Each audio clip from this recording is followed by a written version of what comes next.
Até agora, vários foram os exemplos, tanto nas palestras de ontem, tanto nas palestras de hoje, sobre qual é que seria as vantagens. Eles apresentaram vantagens, apresentaram exemplos, aplicações.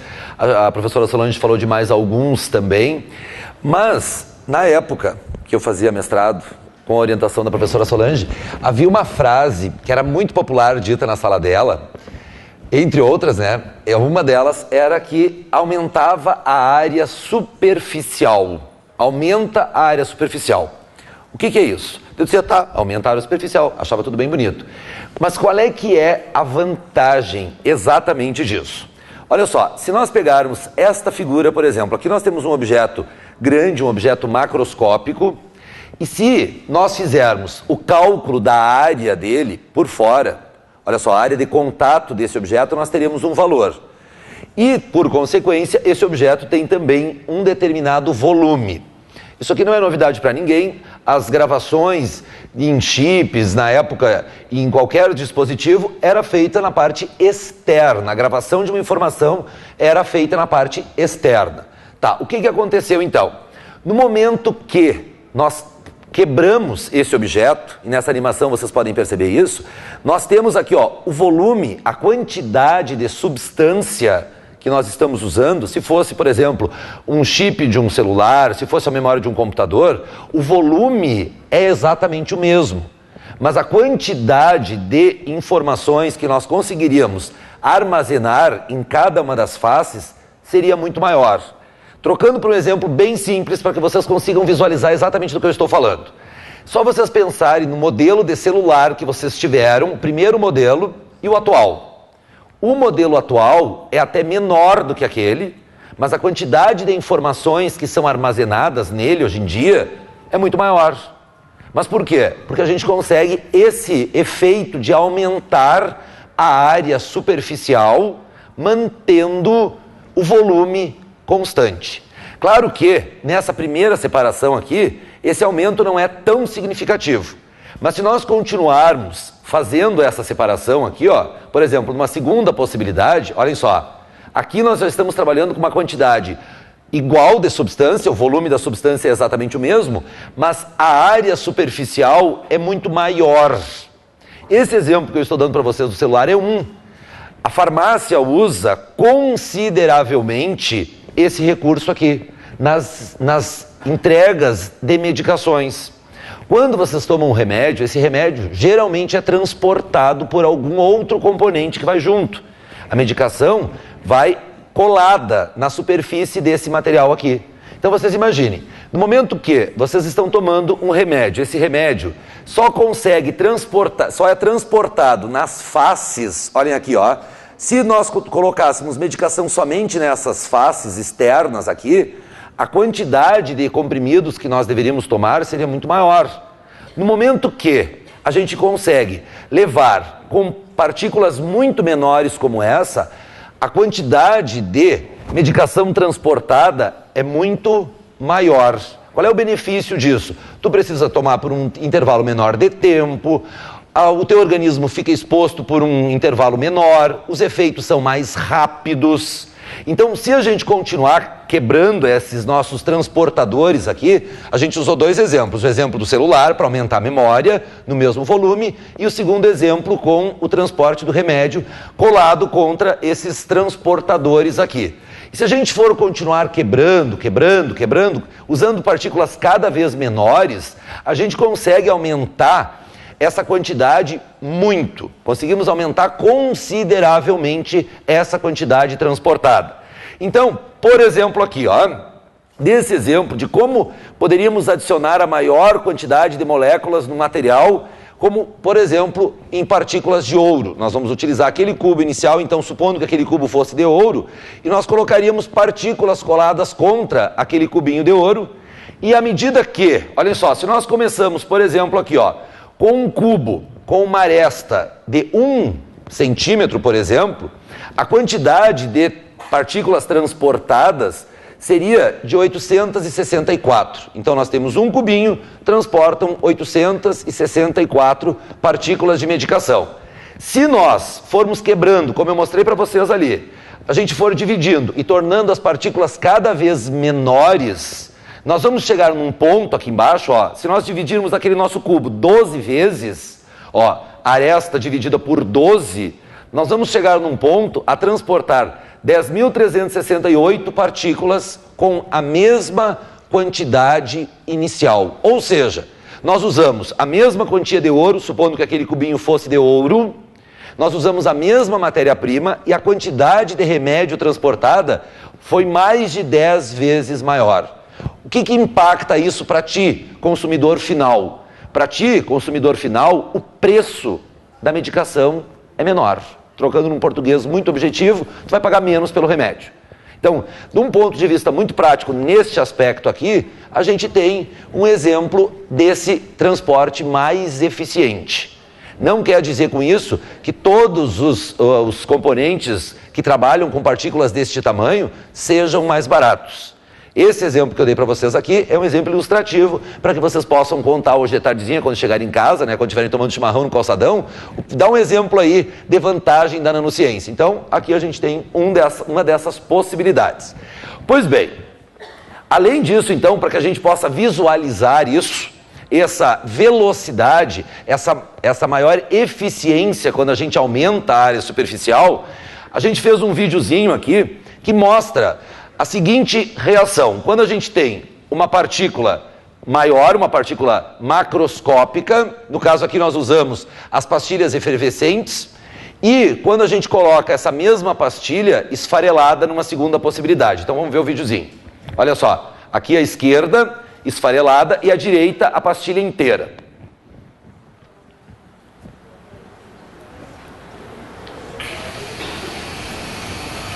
Observem aqui, ó, à esquerda, a velocidade que o processo acontece. Enquanto que à direita, aqui, ó, ele vai demorando, é um processo que demora. Então, no momento que vocês tomam uma medicação em tamanhos maiores, pode isso, só deixa paralisado ali para nós, quase no final. Vamos passar. Vocês viram como foi rápido o processo? Vamos passar de novo, inclusive, olha aqui, ó. Isso. Aqui vocês estão vendo a velocidade que está acontecendo. Por quê? Porque são partículas menores, tem uma área superficial maior. Lembram do cubinho explodindo? Então, aqui ó, nós esfarelamos a pastilha e a velocidade de reação foi muito maior. Em contrapartida aqui à direita, onde a pastilha foi largada inteira, o tempo de reação foi muito maior, demorou muito mais tempo para reagir. Claro que, num processo que tu quer uma velocidade grande, isso é muito vantajoso. Vocês devem ter percebido que nem sempre tu quer esse efeito, por isso que o pessoal continua estudando continuamente para ver aonde exatamente tu quer um efeito como esse aqui, uma velocidade grande na reação, ou aonde é mais vantajoso que se continue com um tempo menor. Mas o que vocês puderam visualizar nesse filmezinho rápido e objetivo é que a velocidade numa reação é muito maior quando nós temos uma área de contato maior. O volume das duas é igual, era a mesma pastilha. Uma delas nós usamos inteira, à direita, e a outra esfarelada, à esquerda. Só para que vocês tivessem essa noção visual do aumento dessa velocidade. Ok. Além disso ainda... Além disso, nós temos outros efeitos interessantes, além dessas aplicações que eu dei ali na medicina relacionados com o aumento da velocidade, existem ainda outros efeitos que são muito interessantes, que inclusive é o trabalho do Matheus, que insiste continuamente em tirar fotos de mim. O trabalho do Matheus é um trabalho exatamente sobre as propriedades ópticas. E o que acontece exatamente nessas propriedades ópticas? Bom, um dos lugares onde nós já temos, e já temos há muito tempo, é aqui, ó, na asinha da borboleta. As cores intensas que nós enxergamos quando olhamos para uma borboleta, elas são resultados, num primeiro momento, de fenômenos bem simples, conhecidos da maioria de vocês. Então, para o pessoal que está no ensino médio, que está fazendo pré-vestibular, fenômenos de reflexão, refração, num primeiro momento. Para o pessoal que já está nas graduações aí, os efeitos que envolvem aqui, para que a gente enxergue essas cores aqui, eles vão estar relacionados com decaimento quântico, com a emissão de fótons. Quem teve aula hoje de manhã comigo, dependendo da turma, ouviu falar sobre os fótons e tudo mais. Então, no trabalho do Matheus depois, vai ter uma explicação mais detalhada sobre níveis quânticos. Isso provavelmente, se tudo correr bem, a Solange até o final do ano. Isso, se a Solange deixar. Bom, então o que acontece? O que tem exatamente aqui? Vamos dar uma espiadinha nessa nossa aqui, ó. Nós vamos fazer um zoom de uma parte da asa da borboleta aqui, ó. Vamos ampliando ela, muito parecido com aquele efeito de escala, ou então aquele zoom que foi mostrado para vocês ontem, ou agora no efeito do chip. Vocês viram? Ele ia entrando e ia fazendo um zoom. Aqui é a mesma coisa, ó. Então aqui a gente foi ampliando o tamanho da imagem até nós chegarmos, ó, o efeito usado foi de microscopia eletrônica, e nós fomos aumentando então para conseguir enxergar detalhes dessa asinha da borboleta. E aqui, ó, olhem aonde aparece a nossa escala nanométrica, ó. Aqui está ela, 10 nanômetros, não apareceu o N aqui. Ó, e dentro dessa escala, os efeitos que a gente consegue são bem interessantes, porque nesse ponto aqui, a historinha de reflexão, refração, difração, já não conseguem mais explicar essas cores quando a gente está trabalhando dentro dessa escala aqui.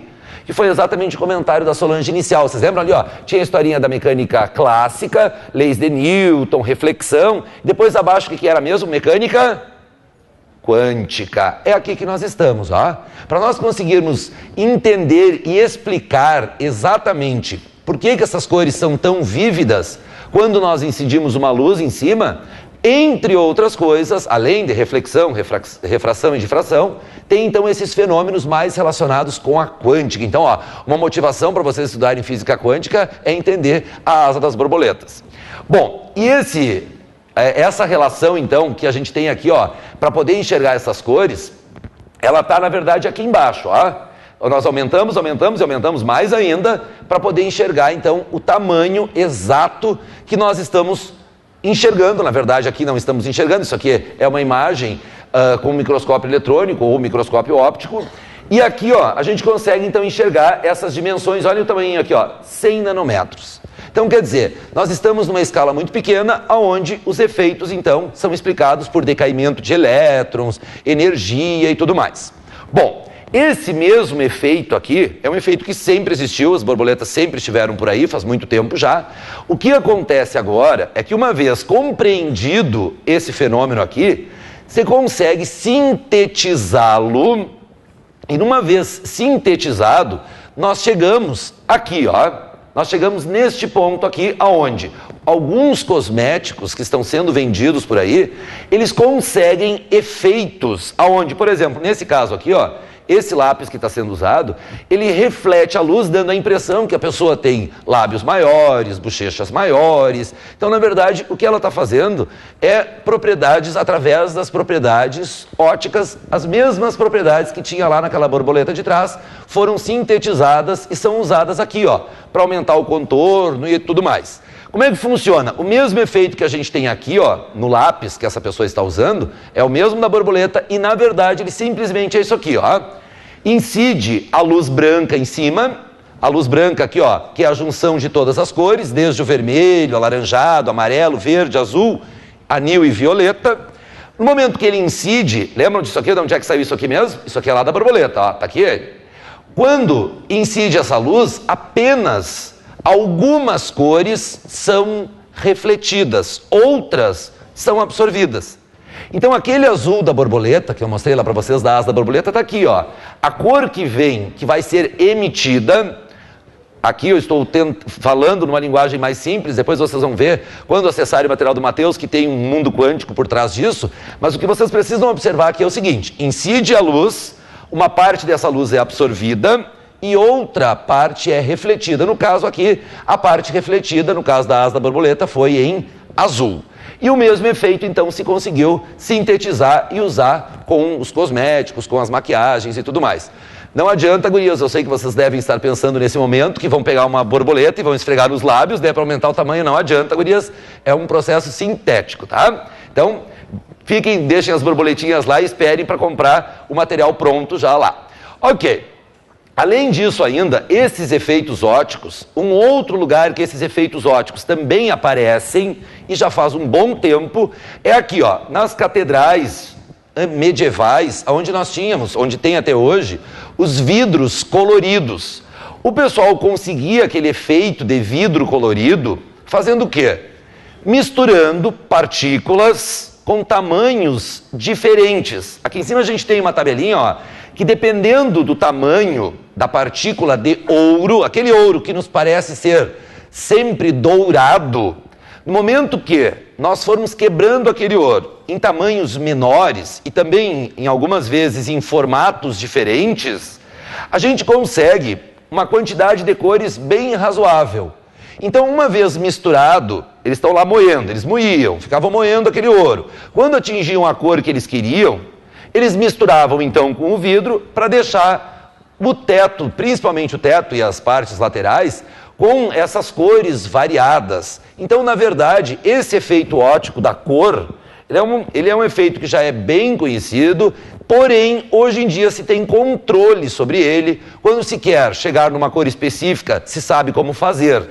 Na época, era bem artesanal. Eles iam moendo, chegou na cor que queria, parava, misturava e fazia o vidro.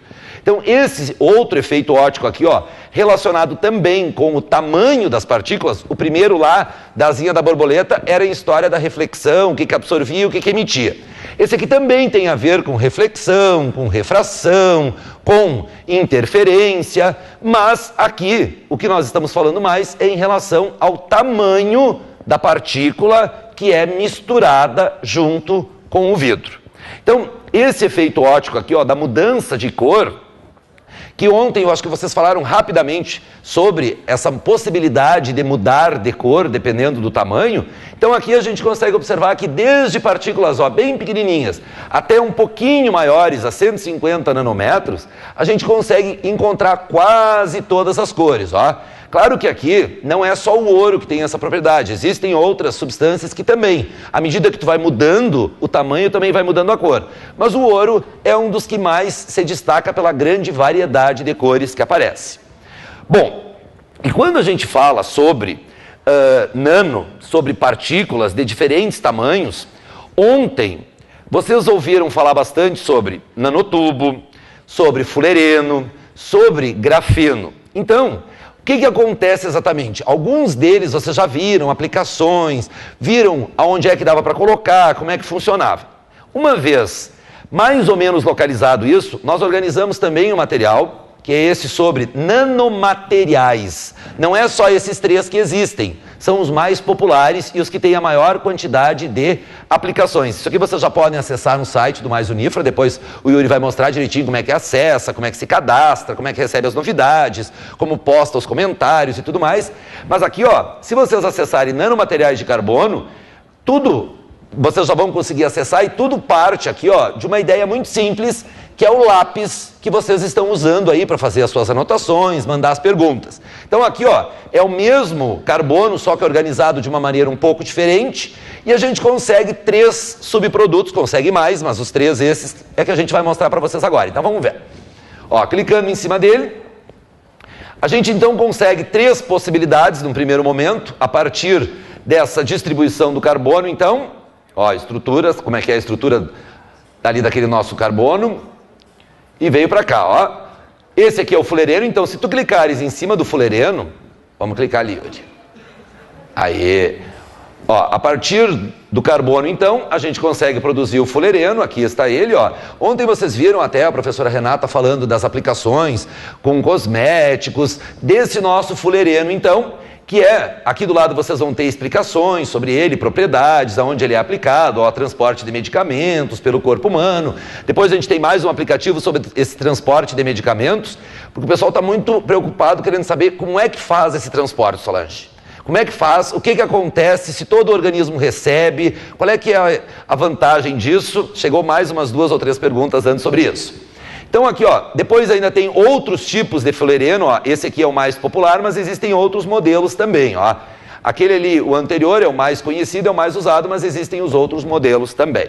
Aí se vocês clicarem aqui de volta, ó, vocês vão ter acesso aos outros 2 também.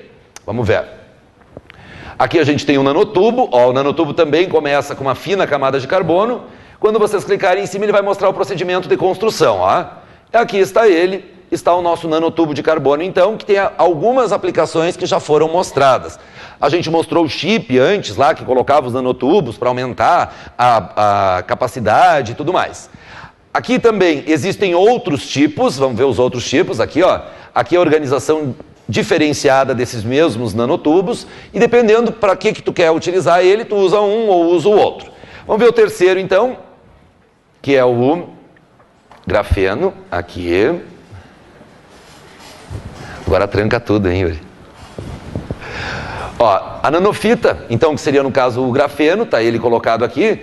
Esse aqui, ó, Prêmio Nobel da Física em 2010, bem popular. Esse grafeno, se vocês colocarem lá, o cara vai mostrar quais são as propriedades que ele conseguiu, de condução e de tudo mais relacionado com essa pequena distribuição de carbonos em cima de uma superfície, uma camadinha só de carbonos. Quando vocês escrevem com o lápis ali, ó, estão escrevendo, fazendo os exercícios de física, ficam várias camadas de carbono por cima da folha de papel. Aqui, o pessoal conseguiu só uma camadinha de carbono. Então, os efeitos que você consegue são muito maiores. Lembrando, como é que foi aquela nossa animação antes? Aumenta a área superficial no mesmo volume. Ok. Então, vamos continuar ali. Ah, tu queria mostrar os outros tipos, muito bem. Então, ó, além desse aqui mais comum, também o Yuri mostrou os demais tipos, mais ou menos parecidos até nesse aspecto aqui, inicial. E agora a gente volta lá para ver então como é que, aonde é que vocês podem estudar mais sobre isso. Vamos ver. Ok, então assim, ó, como saber mais sobre nanociência? Chegou perguntas antes, enquanto a Solange falava, e foi bem na hora que ela estava falando sobre o mestrado. Além do mestrado, a gente tem outras possibilidades também. Esse aqui é um dos blogs, ó, que vocês podem acessar sobre... Para que vocês acessem esse blog é muito fácil. Vocês coloquem ali no buscador do Google, Nanociência no Ensino. Vão aparecer mais ou menos umas 15 páginas. Todas elas vão direcionar vocês para esse blog aqui. Agora perguntem de quem é o blog. Perguntem, Yuri, de quem é o blog. É meu, isso. Pessoal, é assim, ó, esse blog, na época que eu estava fazendo mestrado, era uma dificuldade para encontrar materiais sobre nanociência. Uma dificuldade muito grande. Tão grande era a dificuldade que depois, no final, assim, ó, esse blog, na verdade, ele surgiu mais como um passatempo num primeiro momento. Eu disse para a Solange, vou fazer um blog. O pessoal gosta, tarará. Ontem eu acessei o blog, gente, em um ano ele teve 6.200 acessos. 6.200 acessos, 6.200 pessoas, entre elas muita gente de fora, interessadas em nanociência. Antes que vocês digam, não, meus acessos, eu acesso logado e não conta, tá? Para vocês depois, só teus acessos tem uns 3.000. Não. Então, ó, esse blog, vocês podem entrar todas as semanas, quando saem novidades, curiosidades, eu faço as postagens no blog. Então é sempre super atualizado. Tem o pessoal do NCT que vocês conheceram ontem, que manda. Tem o pessoal, a Solange, quando tem alguma novidade, me manda. Então sempre a gente vai deixando esse blog bem atualizado para que todo mundo possa ir se localizando, tá? Além disso, então, o nosso mestrado aqui em nanociência, o pessoal está lá atrás. Depois, quando terminar, se vocês quiserem conversar com eles e perguntar como é que é, se é fácil de entrar, se é difícil de entrar ou se é mais difícil de sair, então o pessoal depois pode explicar como é que é esse blog, como é que é esse mestrado aqui.